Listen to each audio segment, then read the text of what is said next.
At one time, Borderlands was my favorite gaming series. We had Borderlands 1, Borderlands 2, Borderlands the pre-sequel, we had Tales from the Borderlands, and I was Gucci, waiting on Borderlands 3, it was gonna be great!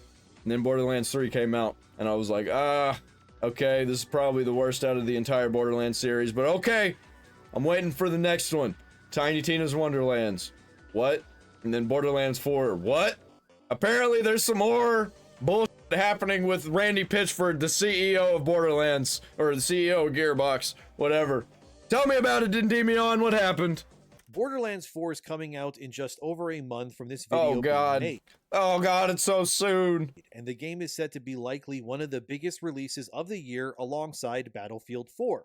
Borderlands 4 has really everything going Battlefield 6, he means, not Battlefield 4. for it. A cool art style, interesting RPG mechanics, new vault hunters, and of course, like always, Randy Pitchford causing all kinds of problems yet again. But it's not just Randy, because later on I'll also talk about how Microsoft employees are now rallying a boycott to force Microsoft to cut ties with Israel over political conflicts too. I'm seriously not kidding. Dude, yeah, the anti-Semitism is gonna get so much worse. Wait, you thought woke was a problem?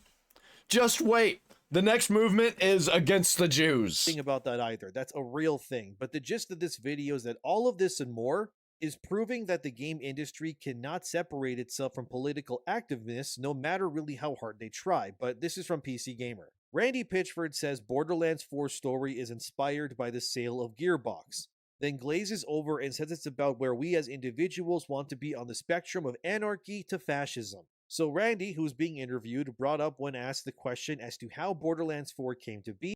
Dude, people are fucking retarded. From anarchy to fascism. Anarchy is not the opposite of fascism. That's not how that works. Anarchy, people like get it confused that anarchy means like complete and utter chaos. There's no systems. Anarchy is a system, by the way. Anarchy doesn't mean that there is no systems. It just means that there is no government and the systems are natural. They are built by the people who want to maintain the systems. What inspired it, and then some. Fucking retarded. To which Randy said the question he first asked the team when developing. The perfect example of anarchism is a grocery store. Nobody's forcing you or telling you how to operate in a grocery store. You just know. You grab the cart, you go down the aisle, there's a certain way that you go. You usually go to the right, and you go all the way through the aisles, you snake around through them, and then you get to the end, and then you go out. And usually at the end is where all of the fridges and freezers are. Like, we all know this. Nobody had to force it on us or tell us. And that's how anarchism works. Okay, off the anarchy. The story of Borderlands 4 was this. What's the zeitgeist of the environment we're in? Oh boy, here we go. Yeah, so Borderlands 4 took years to make. Not really sure exactly how long it was, but it was clearly made in between the pandemic times, the Trump-Biden election, and the eventual re-election of Trump as well. Yep, yeah, it's gonna be real bad. You probably know where this is going. Yeah, most of this game was made when woke was at its prime. But like Randy said, when they made Borderlands 4 story, they decided to take what was happening around them and then incorporate it into their game. Which never sounds great on paper, because the last thing I think we need right now is Borderlands of all things believing that they... Remember when Borderlands 1 and Borderlands 2 were like this? Remember how political they were? And how much they had to do with the current political climate of that time? Remember all that? No, you don't, because it didn't happen. Need to be political too. The story was also apparently inspired by the selling of Gearbox to Embracer Group, and then the eventual rebuying of the studio back to 2K. Yeah, it was a mess, to put it lightly. After Embracer lost money and couldn't sustain itself, it led to Gearbox becoming independent, and then they eventually rejoined 2K again, where it's now a subsidiary to this day. Dude, it is such a mess. Dude, during Borderlands 4 development, it got so messy. There's gonna be so many problems with this game. I would say this.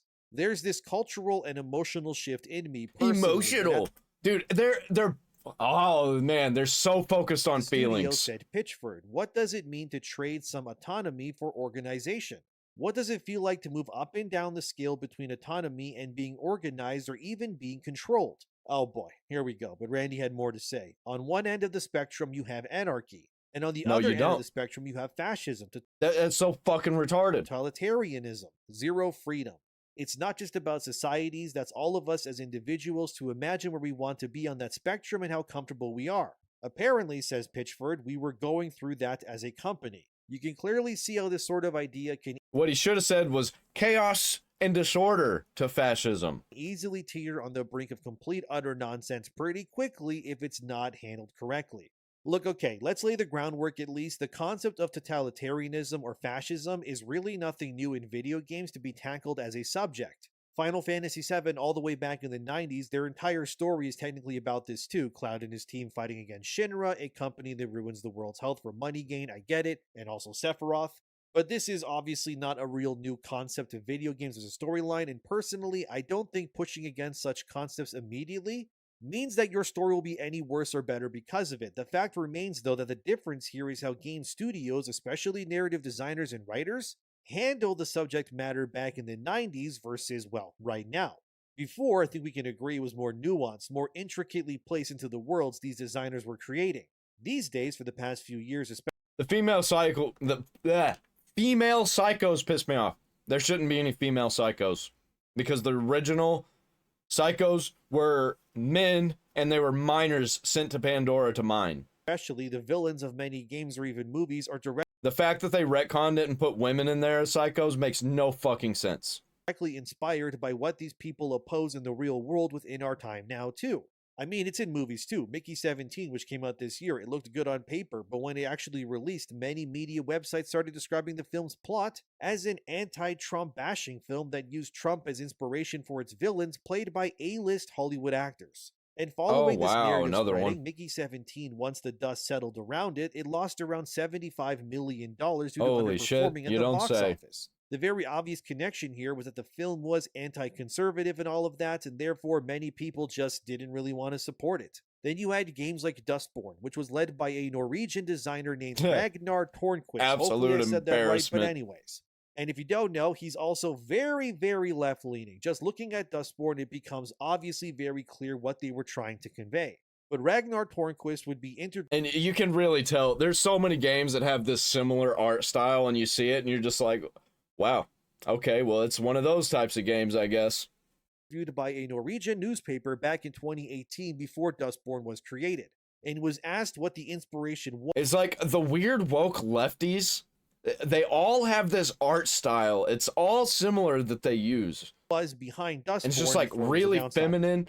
There's a lot of like pastel colors. Obviously, but he would say, and I like pastel colors. We discussed it today, actually, how we feel powerless. We are working on a game which will be a very angry political game. Unfortunately, I read the news from the moment I wake up and get angrier and angrier as the day goes on.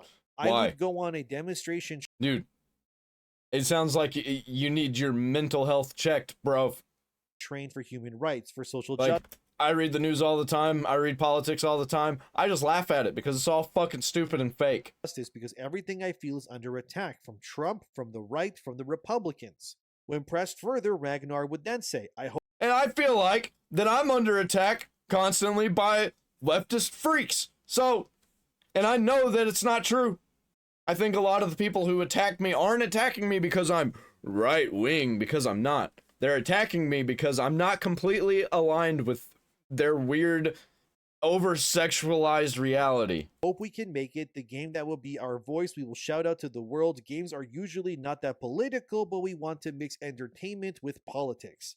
He continues, the goal is to have it out in 2020 before the next presidential election and make a difference. Spoilers, it did not make a difference. In fact, all Dustborn ended up doing was losing a lot of money, being made fun of by everybody on the internet. And if you go look it up on Steam right now, Dustborn has but one person playing it right now and didn't even manage 100 players concurrently at release. Why I bring up Dustborn and Mickey 17 is to convey to you guys that it's becoming evidently obvious that people are absolutely sick of the way we hate conservatives' narrative that keeps happening. And also, if you enjoy the content, consider liking the video. And if you don't like the things that they made, then you're a problem. You're a racist. You're a bigot. You're a transphobe. Leaving a comment and subscribing to date, thank you, but I just think that entertainment needs to move on from really all of this. And to this day, I still don't watch TV shows or movies. If you don't like that we replaced Lilith with a black chick that is also gay? You're a racist! and a homophobe. They didn't do that, but that's the kind of shit that they do. I even hear or see an article saying that it's bashing these people or these people. Because at this point, it's all just propaganda to me. And then circling this back to Borderlands 4. The point is, since the beginning, since people first started doing this shit, I knew it was propaganda. And I was completely out on it. Here is that Randy better hope that his game isn't a bigger budget version of, say, Dustborn, or his studio and his job will be cooked. Because Borderlands 4 was very expensive to make. According to Pitchford, the game has twice the budget of the third game alone, ranging somewhere near $300 million in total, which is eye-wateringly big. And it's not over yet.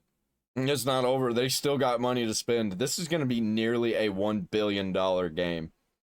What are they going to do with the next one? It's got to be bigger, because they always have to make them bigger and better than the last. So the next one is definitely going to be $1 billion or more. And there's no way that it can live up to that fucking dollar sign. You don't need to be a math wizard to know this means that Borderlands it's unsustainable. 4 has to be a major success, or yeah, and if it is, Borderlands 5 has to be an even bigger success. Heads will roll.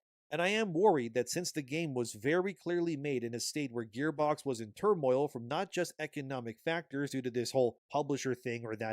I don't like any of these character designs. They all have that Dustborn Concord look to them. Problems. But that the usual motive of modern Western developers is to take the world around them and then infuse it into. And it's just like they're almost there. They've almost got it. Their games to seem timely in terms of their messaging. Unfortunately, it's just like the women look super masculine, the males look super feminine. What the fuck is happening here? For them, the timely message right now is probably the worst thing you can do. It's not because of censorship either. It's just that people are frankly tired of it. For example, there was a new game that came out called Echoes of the End. You probably haven't even heard about it. Didn't review particularly well, but I've heard of it just because people were shitting on it. But as you can see, the game is basically a God of War clone that also stars a strong biracial female protagonist who uses generic magic and swords to cut down predominantly, as you can see, white men. And if you look at its Steam chart numbers right now, it's not really doing. Hey, look at that. Wouldn't you know it? That purple color that every one of these fucking woke games uses. Too hot. Where's the teal? We're gonna see some teal somewhere in it. Barely broke 500 plus players at its peak, and it's currently sitting at around the low 200s right now as I make this video. Again, even if the game isn't full of so-called woke propaganda, the point remains that people will take one look at that game and their pattern recognition signs will fire in their brains, and people will and clearly have stayed clear of this game. And that's the thing, right? Randy Pitchford could say that Borderlands 4 is about fighting way fascism, too much but color. Unfortunately, that's not really what it meant before in other games. Like I said, older games have fought fascism too, but they uniquely drew from many, many different cultures and experiences to form their villains. I mean, take Kefka in Final Fantasy VI as a good. And they didn't take what they were saying on the news and in the news media to use as their political references for their games. Good example of this. But these days, the term fascism, when it comes to the game industry anyway, just becomes synonymous with Trump usually, and that's pretty much it. And like I said, that pattern recognition will kick in for many people, and they have and will not support things that just keep attacking and pushing the same tired concepts that they have rejected already. And then you come to the villain in Borderlands 4, which is the Timekeeper. We obviously don't know much right now about this villain, but his name and gist gives you some red flags already. Firstly, his name suggests that the guy might have power over time, which has already been exhaustingly used. Yeah, I don't want no fucking time powers in Borderlands. Also, his design just fucking sucks. As a core mechanic in many other modern stories to just make up for bad. Like, he looks like he's supposed to be like Vision from the Marvel universe, but a black guy, but also with white skin, and it doesn't look good. Bad writing practices, if you ask me. I mean, Mortal Kombat had Chronica, a bald white woman who completely ruined the Mortal Kombat mythos and timeline because her powers were just introduced to simply reset Mortal Kombat's timeline for a reboot. And I fear that's what this Timekeeper guy is also going to be. Yeah, they're going to try and bring back all of the people that we didn't want them to kill off in the stories, like Roland, Maya. Or they'll use his powers to bring back other franchise characters like Roland or Maya, who obviously kicked the bucket in previous games. Or my big fear, and I hope Scooter. This doesn't happen, is the only reason why the Timekeeper is here and basically simply exists is just to bring back Handsome Jack, of course, so Gearbox can rely on him again as a villain going forward, because he was their best villain in the series by a long shot, and they've never... I don't think so, because it's not going to be the same. It's not going to be the same voice actor, so it won't be the same vibe. And that guy, what was it, Troy Baker? A lot of it was improvised. Like when he was eating the pretzels, the scene where he eats the pretzels, he's like, God, these pretzels suck. That was improv. Good luck getting that vibe. Topped him. My other worry is that this Timekeeper, so I don't think so. Pitchford, as explained before, is a fascist leader who can see through the eyes of his subjects and hear their conversations. Sure, it might be an allegory for big tech, but it's more likely that Gearbox is trying to use Trump or maybe even ICE as some sort of weird inspiration for their villain instead. Again, I'm not stating that as fact, but regardless, it would be annoying if that ends up being the case. To me anyways, the Timekeeper more so just sounds like the physical embodiment of, say, the UK government and their censorship on their citizens. Now that... Honestly, they need to completely get all of modern politics out of their video games, because nobody wants to see any of that shit. We see it everywhere else that we go. We don't want to see it in the video games, where we're trying to escape from the real world. That could be an interesting angle, because what the UK government is doing right now with internet safety is a good... Is there a single good designed man in the Borderlands 4 trailers anywhere? Villain inspiration, because it's neither right nor is it left leaning. It's about something people care about in censorship, but I doubt it since these games take years to make. And it's just far more likely that the Timekeeper will be some sort of Trump stand-in, and I really, really hope that's not the case. As the writer of the article wrote about Randy saying the game is about fascism, as they said themselves here, I'll be honest, themes of fascism and totalitarianism feel like Borderlands biting off a little more than it can chew to me, but perhaps I'm being unfair. It needs to lean into the chaos and disorder. Straight up. Don't do the government political stuff, because you don't know how to do it. We already know. We can see how you people talk online. And I agree. I think if anything, and the way you people don't need your game to be highly political, especially right now. And the worst thing you could be doing is using your game as a Trojan horse to beat your fans over the head with forced political messaging when it hasn't worked either in the past. Because, come on guys, the whole woke thing is dead. There's no point in trying to push that anymore. Society has largely moved on already, and at this point, it's just a losing battle. But frankly, I don't think a lot of game devs in the Western sense seem to care either way. It's like they're bitter that they lost the election, and they have now made it their personal mission to make everyone else's problem by turning like seriously, not a single well-designed male character. They're all feminine. Every single piece of entertainment that they can into some weird propaganda. Except for that one who just looks fucking psychotic. Simulator. Again, like I said in another video about Borderlands, Randy Pitchford needs to stop talking about this game like full stop. Because every time he opens his mouth, it's just another problem that gets formed, and I truly hope that Borderlands 4 is a great game. I hope that it's not some weird woke propaganda masquerading as a Borderlands game, because we've had enough terrible stories in the franchise, and it's really time to get this series back on track. But as it stands right now, I'm not so sure, but they're really not the only ones. This then brings me to Microsoft and how Arcane Leon is protesting and boycotting their owners over working with Israel of all things. As seen here from GameSpot, that is genuinely what it's titled. Arcane Leon wants Microsoft to cut ties with Israel. Like, wow, alright then, so what is happening now? Well, more activism. As seen here, the reason why Arcane Leon... Don't you know there's a genocide going on? ...wants Microsoft to cut ties is apparently that Microsoft is allowing Israeli troops to use their Azure cloud platform to drop airstrikes on people in Gaza.